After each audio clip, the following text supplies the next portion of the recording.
तो सबसे पहले ऐसे स्टॉक्स जिनमें नंबर्स का इम्पैक्ट आपको दिख रहा है आज के सेशन में, उसमें अगर आप देखेंगे तो ज़्यादा स्टॉक्स ऐसे हैं जो कि आपको लूजर्स दिख रहेंगे। जैसे कि आप एस्ट्राजेनेका देखिए, नंबर्स खराब आए हैं, 4% के आसपास की कमजोरी यहाँ पर देखने को मिल रही है। और आईटी तो कमज़ोर है ही है, जिसमें बिरला सॉफ्ट 4% नीचे है, इन्फोसिस 4.25%, कोफोर्ज में 4.5% का डाउनफॉल है। और नेटवेब टेक्नोलॉजीज जहाँ पर हमने आपको बताया भी था कि प्रमोटर 3% हिस्सा बेच सकते हैं, यहाँ पर भी करीब 4% के आसपास की कमजोरी देखने को मिल रही है। मजबूती कहाँ है? मजबूती है एसजेवीएन। मैंने आपको कहा था 7% कल नंबर्स के बाद चला था, आज फिर से देखिए 4% से ज़्यादा की मजबूती स्टॉक में देखने को मिल रही है। एलगी इक्विपमेंट्स ये 2.25% ऊपर है नंबर्स के बाद। और नवीन फ्लोरिन जिसके परसों नंबर्स आए थे, 2.5% की मजबूती स्टॉक में देखने को मिल रही है। और उसके साथ साथ shipping corporation of India, sir कुछ दिन पहले इस स्टॉक में ना अपर सर्किट लग गया था 20% का, 250 रुपये के आसपास एक थोड़ा सा ठहराव लेने के बाद वापस 275 रुपये हो गया। एससीआई में सर और कितना मूव बाकी है आपके हिसाब से? तो शिपिंग कॉर्पोरेशन मल्टीबैगर भी हो सकता है, मेरी आपसे कई बार बातचीत हुई है। जी सर, आपको याद हो जिस दिन अपर सर्किट लगा था उस दिन मॉर्निंग में आपके साथ था मैं, और वो खुला था सर, जितना मुझे याद आ रहा है ये 250 252 53 में खुला था। उस टाइम पे हम बात कर रहे थे स्टॉक पे, और मैंने बोला था जो गैप अप ओपन हुआ है 7-8% का, इसके ऊपर भी आप खरीदिए स्टॉक को। और उसके बाद जाके ये सर्किट भी लगा था उस दिन ही। और मुझे लगता है ये स्टॉक अभी भी सर अपमूव स्टार्ट हुआ है, इसका अभी अपमूव का पहला पड़ाव है। ये स्टॉक बहुत ऊपर जाने के लिए तैयार हो रहा है, तो आप इस पे अपने वॉच लिस्ट में रखें और अपना रिसर्च करके इसमें लेने की कोशिश करें। तो सवाल सर अब ये है कि इन लेवल्स पे नई खरीदारी भी की जा सकती है जिनका मिस हो गया। जी जी, नई खरीदारी भी की जा सकती है, बट आपका स्टॉप लॉस थोड़ा सा बड़ा होगा। टारगेट आप बड़ा रखेंगे तो कोई दिक्कत नहीं है। स्टॉप लॉस थोड़ा सा बड़ा होगा। जो जो गैप अप ओपन जिस दिन हुआ था उस दिन का जो लो है, वो लो है 240 245 का सर, उसका आपको स्टॉप लॉस जरूर लगाना पड़ेगा। सर एक एसजेवीएन देखिए, फिर मैं दर्शकों के सवालों की ओर बढ़ता हूँ। ये 2 दिन में काफ़ी अच्छा चला है सर नंबर्स के बाद, और कितना अपसाइड बचा है इसमें? मुनाफा वसूली कर लें या फिर बने रहें?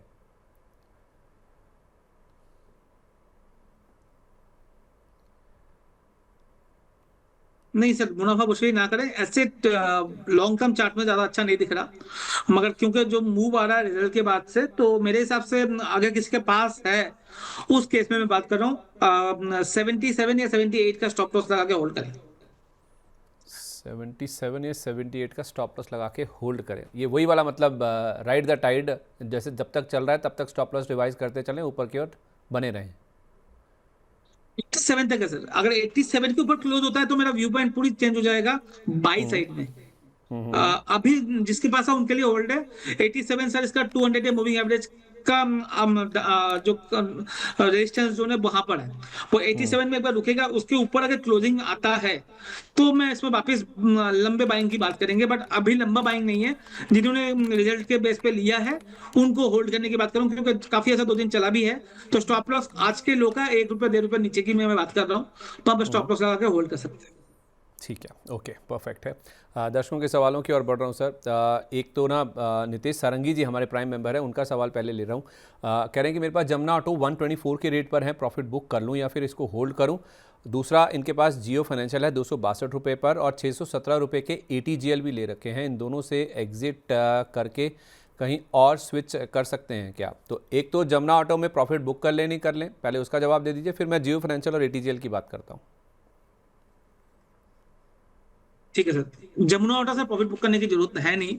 अच्छा नंबर आना चाहिए। नंबर अभी कल आना था रात को सर, या आज आना है, तो वो देखना पड़ेगा नंबर। मगर मुझे ये स्टॉक अच्छा लग रहा है। ऑटो सेक्टर में आपको अभी बने रहना है, ना कि निकलने की कोशिश करनी है। ऑटो सेक्टर में out performance sir after budget और ज्यादा बढ़ने के चांसेस बढ़ चुके हैं, स्पेशली ऑटो एंसेसरीज में। तो ऑटो सेक्टर में आने वाले 6-12 महीने में एक अच्छा अपमूव आपको देखने को मिल सकता है। वो चार्ट पे दिखा भी रहा है सारे ऑटो स्टॉक को, अगर आप स्कैन करेंगे तो आपको दिखेगा। तो राइट नाउ जमुना ऑटो में जल्दी ना करें। आपका अगर स्टॉप लॉस लगाना है तो 125 के करीब का स्टॉप लॉस लगा के इसको होल्ड करें। एक बार ये स्टॉक सर 140 के ऊपर क्लोजिंग हो जाए तो मुझे वो नहीं होगा, मुझे आश्चर्य नहीं होगा अगर ये स्टॉक 180 190 तक पहुंच जाए। अच्छा, मतलब बने रहें, कोई ऐसी दिक्कत की बात नहीं है। और ऊपर की और ये स्टॉक जाता हुआ नज़र आ सकता है। ये बात होगी जमुना ऑटो की। अब सर ये कह रहे हैं कि मैं ATGL, हाँ कुछ ऐड करे थे आप? नहीं सर, मैंने कुछ बोला नहीं। हाँ, तो ATGL और जियो फाइनेंशियल में सर ये कह रहे हैं कि मैं निकल जाऊं, इनमें से एग्जिट कर जाऊं, कहीं और स्विच कर लूं। 262 पर जियो फिन लिया हुआ है और 617 रुपये की खरीद ATGL की है। तो सबसे पहले एटीजीएल खोल लेता हूँ मैं। सबसे पहले सर एटीजीएल की अगर बात करूं तो डाउन साइड रिस्क नहीं है। मगर अपसाइड कब होगा बोलना मुश्किल है। अगर आपको इसको होल्ड करना है तो करें। नई बाइंग मैं अभी किसी को सलाह नहीं दे रहा हूँ। नई बाइंग का सलाह इसलिए नहीं दे रहा हूँ सर, अगर आप देखोगे ये स्टॉक एक साइडवेज जोन में पहुंच चुका है और इतना करेक्शन हो चुका है सर, अगर आप ध्यान से देखें 4,000 रुपए का सर हाई था इसका। वहां से ये स्टॉक जो है ऑलमोस्ट 86% का नीचे है। 87%, 87.5% का नीचे है। वापिस ये अगर अपना 4,000 के भाव जाना है तो इसको ऑलमोस्ट 616% का ग्रोथ दिखाना पड़ेगा। तो यही मैं बोल रहा हूँ, अगर 616% अगर ये चलेगा तो किसी ने अगर 4,000 में खरीदा है तो उसका भाव आएगा 6 गुना, मतलब 6-7 गुना होगा। तो अब आज की अगर बात करें तो एटीजीएल डाउन साइड रिस्क एकदम प्रोटेक्टेड है, डाउन साइड ज्यादा दिख नहीं रहा। अप साइड में अभी मूवमेंट स्टॉक में आया नहीं है, इसलिए बाइंग करना मुश्किल होगा। अगर आपके पास है और आपका पास 5-6-12 महीने का टाइम है तो आप इसको होल्ड कर सकते हैं। अब जियो फाइनेंस की अगर बात करें तो जियो फाइनेंस में प्रॉब्लम ये है, कंपनी बहुत अच्छी है, रिलायंस का है। मुझे वैल्यूएशन कंफर्ट नहीं लग रहा। 350-360 से मैं ये चीज बोलते हुए आ रहा हूँ। वैल्यूएशन इस वजह से कंफर्ट नहीं लग रहा, ये जिस जगह पे है उस जगह पे बहुत सारी ऐसी कंपनीज है, something like Bajaj, something like Shriram finance, Cholamandalam investment, Cholamandalam finance, बहुत अच्छी अच्छी कंपनीज है जो कम वैल्यूएशन में, इससे आधे से भी कम वैल्यूएशन में ट्रेड कर रहे हैं। तो मेरा फोकस वहां जाएगा ना कि स्टॉक पे, इसलिए मैं स्टॉक को काफी दिनों से मना कर रहा हूँ। डाउन साइड जिसका भी प्रोटेक्टेड है सर, 240-250 एक अच्छा खासा सपोर्ट जोन है। क्या ये 500-600 हो जाएगा वो मुझे नहीं दिख रहा। ये हो सकता है 330-340 वापिस जाए, उसी रेंज में ये ट्रेड करेगा आने वाले 6-12 महीने में मेरे हिसाब से। अच्छा, मतलब आप कह रहे हैं कि 350 वाला 270 के नीचे आने पर भी वैल्यूएशन का कंफर्ट नहीं आया अभी तक। एक दूसरा स्टॉक इतना बहुत ज्यादा कंफर्ट, छोटा सस्ते हैं इनके, इनके बेहतर मुकाबले विकल्प सेम मौजूद क्वालिटी है। के स्टॉक बेहतर विकल्प मौजूद है। तो मैं ठीक है, क्यों इसमें जाऊंगा। परफेक्ट है, पॉइंट वेल टेकन सर। ठीक है, नैन्सी जी का सवाल है, कह रही है कि गुड मॉर्निंग, आज अदानी पोर्ट्स लिया है 1,500 रुपये के रेट पर, क्या व्यू है इसका? 1,600 रुपये का टारगेट ये अपने मन में रख के चल रही है सर, क्योंकि कह रही है कि अगर वो टारगेट आ जाएगा 1,600 रुपये का तो फिर मैं इसको बेचकर शिफ्ट कर जाऊंगी ABDL या फिर यूनियन बैंक में। आपकी क्या राय है? मेरा मानना है सर, इसको होल्ड करें। 1,600 में भी बेचने की जल्दी ना करें, ये स्टॉक और भी अच्छा कर सकता है, तो मेरे हिसाब से होल्ड करें। तो जो स्विच करने के ऑप्शन थे सर वो ABDL और यूनियन बैंक थे, तो इसको नहीं बेचना है। ये दोनों ऑप्शंस कैसे लग रहे हैं आपको वैसे?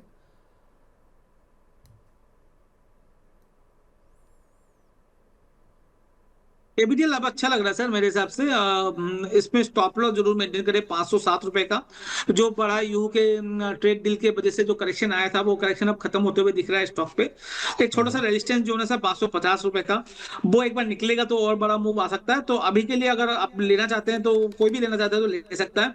505 रुपए का स्टॉप लॉस जरूर मेंटेन करें। अच्छा, ठीक है, ओके। आज ना सर थोड़ा मैं, आप हमारे साथ मौजूद है, आप टेक्निकल्स को देखते हैं, तो मैं थोड़ा, मुझे टेक्सटाइल स्टॉक्स पे भी आपसे बातचीत करनी है। मैं देख भी रहा था कि कैसा रुझान है। ज़्यादातर टेक्सटाइल स्टॉक्स आज भी कमज़ोरी के साथ ही कारोबार कर रहे हैं, चाहे आप इंडो काउंट को देखिए या फिर आप ट्राइडेंट को देखिए या वेल्समन लिविंग को देखिए। गोकुलदास ज़रूर आज ऊपर है, मैं उस पर बातचीत कर रहा हूँ सर। मैं कुछ डिटेल्स उसमें पढ़ाई करके आया था, मैं सोचा था आपसे बातचीत करूँगा। थोड़े से सवाल और दर्शकों के ले लूँ ताकि उन्हें ना लगे कि हम पूरी तरह से इग्नोर ही हो गए, हमारे सवाल नहीं लिए जा रहे हैं। तो नैन्सी जी का सवाल हो गया। इसके बाद विकास झा जी का सवाल है, ये कह रहे हैं कि सर लेटेंट व्यू 438 पे लिया है और एपेक्स फ्रोजन मैंने 375 रुपये पर बाय कर रखा है, प्लीज़ अपना व्यू साझा करें इसके ऊपर।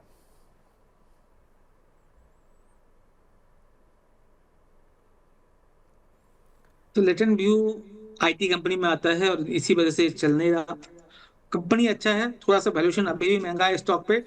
तो अगर आपके पास है उस केस में मैं 380 का स्टॉप लॉस दे सकता हूँ, बट अभी तो स्टॉक अच्छा नहीं कर रहा और नियर फ्यूचर में अच्छा करते हुए दिख भी नहीं रहा सर। अच्छा, ठीक है। तो एपेक्स फ्रोजन सर 375 पे लिया हुआ है, उस पर क्या राय है? इसमें से बने रहिए। जैसे यूएस का डील हुआ है उसके बाद से ही इसका दिन घूम गया है सर। यूएस के डील के बाद आप देखिए वॉल्यूम के साथ स्टॉक में जबरदस्त अप मूव आपको आते हुए दिख रहा है। और ये अप मूव मुझे लगता है कंटिन्यू हो सकता है आने वाले कुछ दिनों पे। अभी तो 500 520 30 का टारगेट लेके चलिए। और इसको होल्ड करें। स्टॉप लॉस थोड़ा सा बड़ा होगा, 350 से करीब का स्टॉप लॉस होगा, क्योंकि बहुत छोटी कंपनी है तो स्टॉप लॉस थोड़ा सा आपको बड़ा रखना पड़ेगा, उसके हिसाब से रख के ट्रेड कर सकते हैं इसमें। दोनों ही अच्छा कर रहे हैं सर। एपेक्स फ्रोजन 8% ऊपर है, अवंती फीड्स में भी 8% के आसपास की तेजी है। कुछ खास सर ये सी फूड वाली कंपनियों में? सर खाली आज नहीं है सर, पिछले कुछ दिनों से जब से यूएस के साथ डील हुआ है तब से ये सारे कंपनी चल रही है। क्यों इनको प्रॉब्लम ही उनकी उन डील से हुई थी। और वहां से ये जब और इनका साथ 0% कर दिया गया है, जितना मुझे याद आ रहा है, मैंने पढ़ा था। इनका 0% कर दिया, 18% बैकेट में भी नहीं है, 0% बैकेट में है। तो इनके लिए बहुत अच्छा हुआ है। तो ये सारे जितने भी सी फूड्स वाली कंपनी है, चाहे वो विनीति ऑर्गेनिक हो, चाहे वो एपेक्स हो, चाहे विनीति ऑर्गेनिक सॉरी, वेंकीज की मैं बात कर रहा हूँ, वेंकीज हो, एपेक्स फ्रोजन हो या अवंती फीड हो, सारे के लिए अच्छा है। अच्छा ठीक है, एक बार वेंकीज का चार्ट भी दिखाइए, VENKYS करके। वेंकीज आप कह रहे हैं कि इसको भी इस मूव का फ़ायदा देखने को मिलेगा। हालांकि सर मेरे को नहीं लगता ही ज़्यादा इनका एक्सपोर्ट से कुछ लेना देना है। ये वेंकीज में आधे % के आसपास का आप मूव है। सर इसका चार्ट देखकर बताइए एक बार। ये वैसे अंडर परफॉर्मर रहा है, इसका 6 महीने का चार्ट आप देखिए। नंबर्स अच्छे आए थे सर, इस बार मैं देख भी रहा था। नंबर्स अच्छे आने के बाद ये जो आप फॉल देख रहे हैं ना, ये नंबर्स के बाद का, ये नंबर्स अच्छे आए थे, उसके बावजूद भी स्टॉक गिरा है। टेक्निकली कैसा लग रहा है सर ये?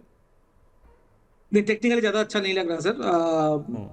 मैं शी फूड के हिसाब से स्टॉक को बोल रहा था, बट टेक्निकली अभी से तो ज्यादा अच्छा नहीं लग रहा। अगर ये स्टॉक ट्रेड करे 1800 के ऊपर, सॉरी, अगर ये स्टॉक ट्रेड करे आपका 1550 के ऊपर, तभी इसमें आप मूव आ सकता है। रिजल्ट के बाद सर ये 1700 गया था, बट टिक नहीं पाया, वापस नीचे आ गया। प्रॉब्लम वही है। बट हाँ। ये जो एरिया है वो एरिया बहुत अच्छा सपोर्ट जोन है, 1400 रुपए का। तो 14, अगर किसी के पास है 1400 का होल्ड करके रखें, क्योंकि अगर चलना है स्टॉक इस न्यूज के बेस पे और रिजल्ट के बेस पे, तो ये अच्छा सपोर्ट जोन है जहां से ये चल सकता है। इसलिए मैंने स्टॉक का अभी बात कर रहा हूँ, जब मुझे लगता है स्टॉक हो सकता है अच्छा कर पाए। 1400 का स्टॉप लॉस जरूर मेंटेन कर ले स्टॉक पे। ठीक है, परफेक्ट है। ओके, तो ये होगी वेंकीज की बात। 1550 जब तक पार नहीं होता तब तक ये बड़ा मूव शायद आपको नहीं दिखाता हुआ नज़र आएगा। इसके अलावा ना सर, एक ललित जैन जी हमारे नए मेंबर हैं, कह रहे हैं कि आयशा मोटर्स और श्रीराम फाइनेंस लॉन्ग टर्म के लिए बाय करने चाहिए या नहीं। सर फ्रेश व्यू, इतने अच्छे अप मूव के बाद, आयशा के नंबर्स के बाद हमने देखा है मूव बहुत स्ट्रांग आ चुका है, तो उसके बाद क्या फ्रेश खरीदारी की जा सकती है इन लेवल्स पर? लॉन्ग टर्म की जब बात करें तो ये की जा सकती है, बट एक बार में ना करें। अगर आपको 100 रुपया लगाना है तो 60 रुपया अभी लगाइए। और किसी वजह से अगर 4-5% का करेक्शन आपको दिख रहा है तो उसमें ऐड कीजिए, आयशा मोटर हो या श्रीराम फाइनेंस हो, दोनों केस में बात कर रहा हूँ। अदरवाइज आप क्या करें, अभी 60% लगाएं और वीक ऑन वीक 10-10 रुपये लगा दें, तो 40 टका 4 वीक में लग जाएगा। और उसके बाद आप लॉन्ग टर्म इसको होल्ड करें। ठीक है, इसी तरह से सर आयशा मोटर्स और श्रीराम फाइनेंस के साथ साथ डेविस लैब भी सेम इसी तरह से लॉन्ग टर्म के लिए पूछ रहे हैं सर ये। बहुत बेहतरीन कंपनी सर डिविस लैब, उसमें कोई दो राय नहीं है। बट ये स्टॉक अभी एक साइडवेज में फंसा पड़ा हुआ है। आपको लॉन्ग टर्म रखना है तो स्टॉक ऐड कर सकते हैं और इसमें 100 रुपीज का 100 रुपीज याद लगा सकते हैं, उसमें कोई नहीं है। बट यस, ये स्टॉक आपको हो सकता है 5800 5700 एक अच्छा सपोर्ट जोन है, वहां तक एक दो बार दिखा दे और 6500 6600 में जाकर रुक जाए। यही रेंज चल रहा है पिछले 6-12 महीने से। एक बार रेंज ब्रेकआउट आएगा तब इसमें बड़ा मूव आ सकता है, बट रेंज में भी चल रहा है और रेंज के नीचे के साइड ही है अभी, तो धीरे धीरे अकोमोडेट कर सकते हैं स्टॉक को। बट लॉन्ग टर्म की मैं बात कर रहा हूँ, मैं टेक्स में टेक्निकल ज्यादा बात नहीं कर रहा, मैं फंडामेंटल के हिसाब से बात कर रहा हूँ। अच्छा ठीक है, ओके परफेक्ट है। इसके साथ साथ सर और जो सवाल हम तक पहुँचे हैं ना, उसमें एक सुशील जी का सवाल है। सुशील जी कह रहे हैं सर जिंदल स्टेनलेस एक JSL, इसको देखिए एंट्री 799 पर है और टारगेट सर ये डिसाइड करके बैठे हैं 883 का और उसके बाद 910 रुपये का। वेल्सपन लिविंग में एंट्री की है 140 में, 153 रुपये का टारगेट देख रहे हैं। सर वेल्सपन लिविंग आप थोड़ा होल्ड कर लीजिएगा, मैं इसकी बातचीत करता हूँ। मैंने बोला भी आपको टेक्सटाइल स्टॉक्स में आज डिस्कस करता हूँ। और निपॉन लाइफ AMC ये कह रहे हैं कि 948 की एंट्री और 1003 का टारगेट। ये 2 से 3 हफ्ते की या 1 से 2 हफ्ते की बात हमेशा करते हैं सर उमूमन, क्योंकि टेक्निकली ये भी फॉलो करते हैं चार्ट्स को। तो आपसे कन्फर्मेशन मांग रहे हैं सर, आप एक JSL पर और निपॉन लाइफ AMC पर जो लेवल्स इन्होंने बोले हैं आपको भी चार्ट्स पर दिख रहे हैं, वैसे ही कंफर्मेशन मांग रहे हैं आपसे। ओके सर, पहले JSL की बात कर रहे हैं। JSL में हमारे मूव नहीं दिख रहा। अभी जैसे में कोई मूव नहीं दिख रहा, ये साइडवेज जोन है। अगर सर देख रहे होंगे तो आपको एक छोटा सा लाइन खींच ले 820 के लेवल पे, 820 815 से 820 825 के लेवल पे, यहाँ पर आप देखोगे कंसिस्टेंटली बहुत सारे रेजिस्टेंस जोन है। इस लेवल को जब तक नहीं निकालता यहाँ पर कोई बड़ा मूव आ नहीं सकता, क्योंकि यहाँ पर बहुत सारे जो सेलर्स होंगे वो बैठे हुए हैं और स्टॉक को ऊपर जाने से रोकने के लिए। तो इस स्टॉक को अभी तो मुझे अप मूव नहीं दिख रहा। और अगर आप चार्ट देख रहे हो तो आप थोड़ा सा आरएसआई देखिएगा। आरएसआई भी थोड़ा सा सब्ड्यूट हो रहा है, 40 और 60 के बीच में ही ट्रेड कर रहा है। यहाँ पर वो मोमेंटम भी कैरी नहीं कर रहा, इसलिए मुझे लगता है स्टॉक को मुझे इतना ज्यादा प्रॉमिसिंग नहीं लग रहा। दूसरा जो स्टॉक अपने निप्पॉन की बात की, निप्पॉन मुझे अच्छा लग रहा है। सर इन्होंने क्या टारगेट निप्पॉन में लिया है मैं तो भूल रहा हूँ, बट मुझे लगता है निप्पॉन 900 के स्टॉप लॉस के साथ अभी भी बाई किया जा सकता है। और ये मुझे लगता है अभी के लिए 1000 1050 तक का मूव आ सकता है स्टॉक पे। काफी अच्छा लग रहा है। और एक डिस्क्लेमर है, ये हमारे small cap HNI multi cap portfolio में है। 1003 का टारगेट कह रहे थे सर ये 2 से 3 हफ्ते के लिए। आपने भी 1000 रुपये के आसपास की ही टारगेट की बात की है, 1050 तक के। यही ये पूछना चाह रहे थे आपसे, तो आपने तो इनको स्टॉप लॉस भी बता दिया। तो वेल्सपन लिविंग रह गया सर इनका, मैं वो एक बार बात करता हूँ, थोड़े 1-2 सवाल और लेके ना फिर मैं टेक्सटाइल स्टॉक्स की चर्चा करता हूँ। तो सुशील जी, मैं आपका ये वेल्सपन लिविंग वाला सवाल अभी लेता हूँ। आपने 140 रुपये का टारगेट आएगा नहीं आएगा, 153 रुपये का 140 पे एंट्री करके, उसकी मैं बात आगे करता हूँ। इसके अलावा इनका जो सवाल आया उसके साथ साथ हमें जो हमारे प्राइम मेंबर्स हैं उसमें संजीव कुमार जी का सवाल मिला है। कह रहे हैं कि मेरे पास EIEL 200 रुपये के रेट पर है, GM ब्रेवरीज 1100 रुपये के रेट पर है, जुबलेंट CPL 2100 के रेट पर है। I have long term view in all, please advise on what to do. Also search view on NMDC versus NMDC steel for 3 years. तो इसकी बात हम करते हैं NMDC वाली की। सर पहले इनके ये EIEL 200 रुपये पर, GM ब्रेवरीज 1100 पर और जुबलेंट कंज्यूमर ये 2100 के रेट पर लिए हुए हैं। इन पर लॉन्ग टर्म व्यू चाहिए सर इनको। EIEL लॉन्ग टर्म के लिए नहीं है, ये गवर्नमेंट के दया माया में चलते रहते हैं। अगर मैं से एक लाइन में बात करूं तो हमने 2 दिन पहले भी सर इसमें बात की थी वाटर का थीम के ऊपर। जो ये वाटर थीम की वजह से बहुत जबरदस्त चला था, विष्णु पुगलिया हो, ये वाला स्टॉक हो। अब मैं ये स्टॉक का नाम बोल रहा था, किसी दर्शक ने नाम इन्वेंटमेंट, तो मैंने बोला हाँ EIEL की बात कर रहे हैं, इसी स्टॉक की बात कर रहे हैं, आपको याद हो तो। अब मुझे स्टॉक अभी अच्छा नहीं लग रहा। ये लॉन्ग टर्म के लिए अभी तो ना लें। मुझे अच्छा खासा करेक्शन तो हो ही गया, बट मुझे लगता है ये स्टॉक अभी भी 1-2 क्वार्टर और नहीं चलेगा, तो अभी इसमें पैसा फंसाने का कोई मतलब है नहीं। फिर दूसरा स्टॉक सर जुबलेंट क्या था? Jubilant CPL sir, Jubilant consumer वाला जो है ना, मैं आपको बताता हूँ, 1 मिनट।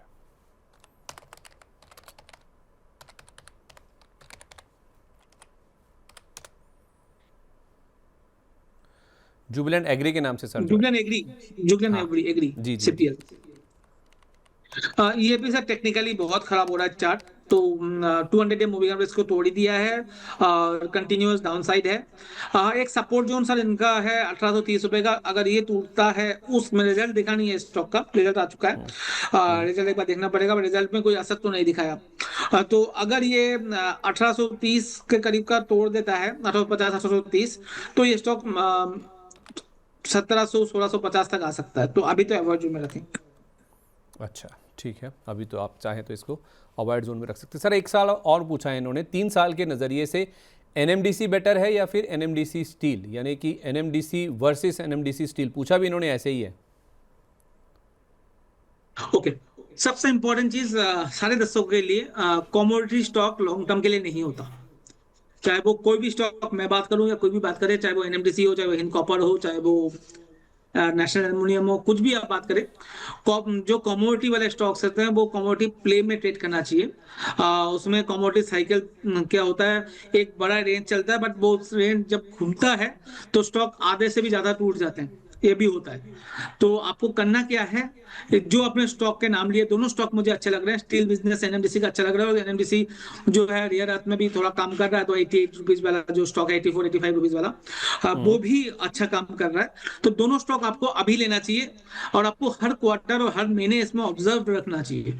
ये 3 साल आंख बंद करके रखने वाला स्टॉक नहीं है, बट अभी के लिए आप मूव वाला स्टॉक है।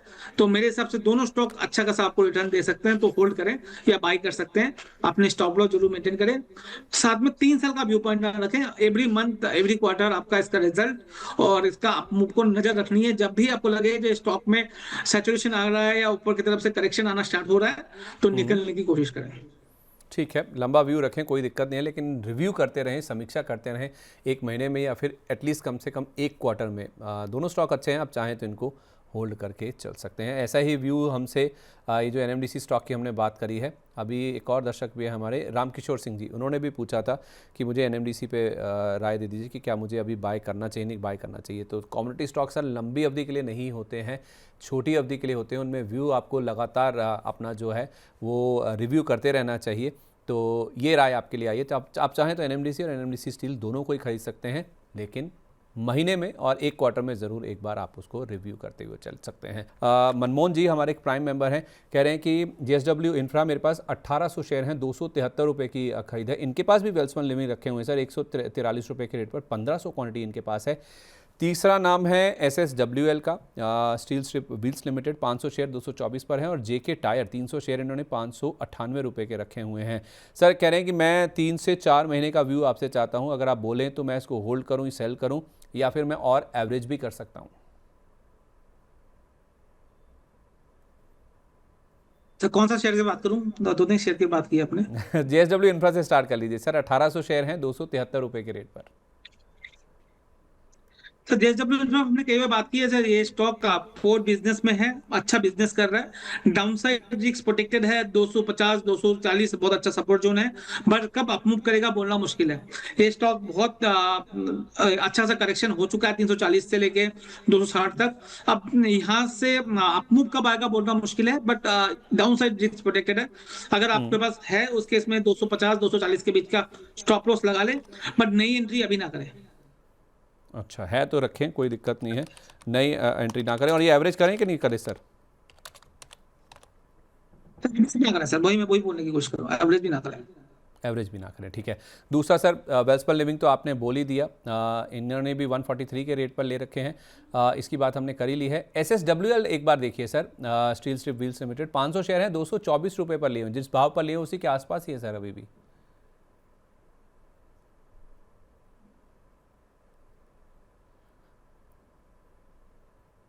जी सर, इस स्टॉक को अभी होल्ड किया जा सकता है, मेरे हिसाब से ये स्टॉक काफी नीचे से ऊपर आने की कोशिश कर रहा है। अपना 200 एवरेज को भी रिगेन कर लिया है, तो इसको होल्ड करें। इसका 211 का स्टॉप लॉस लगा के होल्ड कर सकते हैं। और आखिरी शेयर है सर जेके टायर का, 300 क्वांटिटी ये भी है इनके पास, 598 पर लिए हुए हैं सर। बहुत अच्छा चला है ये शेयर पिछले कुछ दिनों में, लेकिन अब जाके इनका प्राइस आया है। जो नया दर्शक है उनके लिए पहले बोल रहा हूँ सर, अभी भी लेना चाहें तो ले सकते हैं। अभी 50-60 टका लगाएं, 275 260 के करीब आए तो और ऐड कर सकते हैं। मुझे लगता है ये स्टॉक 700 प्लस जाने के लिए तैयार हो रहा है। 700 प्लस तो फिर ये तो बने ही रहे सर, इनको एक स्टॉप लॉस दे दीजिए। हाँ, वो 275 में ऐड करने की बात की है तो 550 का स्टॉप लॉस होगा। सॉरी, 575 में ऐड करने की बात की है, 550 का स्टॉप लॉस। 575 पे और ऐड करें, 550 रुपये का स्टॉप लॉस रखना चाहिए। ऊपर में ये 700 750 रुपये तक भी जाता हुआ नज़र आ रहा है। चलिए ठीक है, बाजार भी लो लेवल से कुछ रिकवर कर रहा है। आज जैसे टेक्सटाइल शेयरों में हम देख रहे हैं कि लो लेवल से रिकवरी है। आप केवल 95 पॉइंट के आसपास की गिरावट निफ्टी में बची है, क्योंकि निफ्टी एक समय आप देखें तो 25,850 के भी नीचे फिसल गया था, 25,825 भी टूट गया था, 25,822 का लो है जो कि आज हमने टच किया। अब फिलहाल हम 25,870-72 के आसपास ट्रेड करें तो 50 पॉइंट के आसपास की लो लेवल से रिकवरी भी हुई है। 80 पॉइंट के आसपास की गिरावट बची है। 130 पॉइंट तक हम फिसल गए थे, तो एक नीजक रिएक्शन ज़रूर हमने देखा, आईटी दबाव बना रहा है, उस वजह से बाजार नीचे गया था, लेकिन लो लेवल से कुछ रिकवरी के भी इंडिकेशन साफ तौर पे देखने को मिले। सर जाते जाते कोई निफ्टी पर स्ट्रैटेजी या कोई व्यू? सर एक सेकंड दीजिएगा।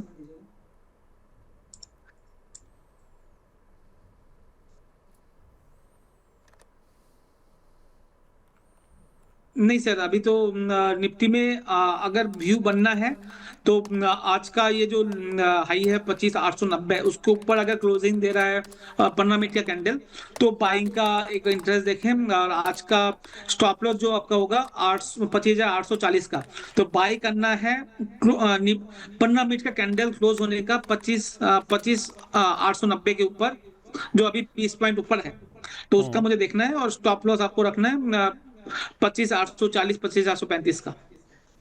25,840 अभी कुछ ना का करें, 20 पॉइंट ऊपर क्लोज होना है 15 मिनट का कैंडल, तभी। तो 25,840 आपका स्टॉप लॉस होगा। जब 25,890 के ऊपर सस्टेन करेगा उस केस में सर क्या टारगेट हो सकते हैं फिर? उस केस में सर वापिस क्यों छोटे इंट्राडे की बात कर रहे हैं हम, तो हाँ हाँ 25,970 25,980 तक जा सकता है। ठीक है, परफेक्ट है। निफ्टी ज़्यादा बेटर है बैंक निफ्टी के? बैंक निफ्टी ज्यादा बेटर है सर। तो फिर निफ्टी के बजाय बैंक निफ्टी खरीदा जाए? हाँ, बैंक निफ्टी में देखा जा सकता है, बैंक निफ्टी अभी भी लिया जा सकता है इस भाव में। इसमें स्टॉप लॉस आपका होगा 60,723 रुपए का, और आपका जो टारगेट बैठ रहा है वो है 60,970 और 61,200, 61,050 का इंट्राडे। 61,050। ठीक है, तो आप कह रहे हैं कि 60,723 ये आपका स्टॉप लॉस का लेवल है, राइट? पॉइंट का स्टॉप लॉस है। ठीक है, परफेक्ट है। तो इस तरह से आप चाहें तो बाजार में रणनीति बना के चल सकते हैं। बहुत शुक्रिया आपका सर आज कार्यक्रम में शामिल होने के लिए। जिन भी स्टॉक्स को लेकर हमने बातचीत करी है सर, उनमें कोई डिस्क्लेमर सर?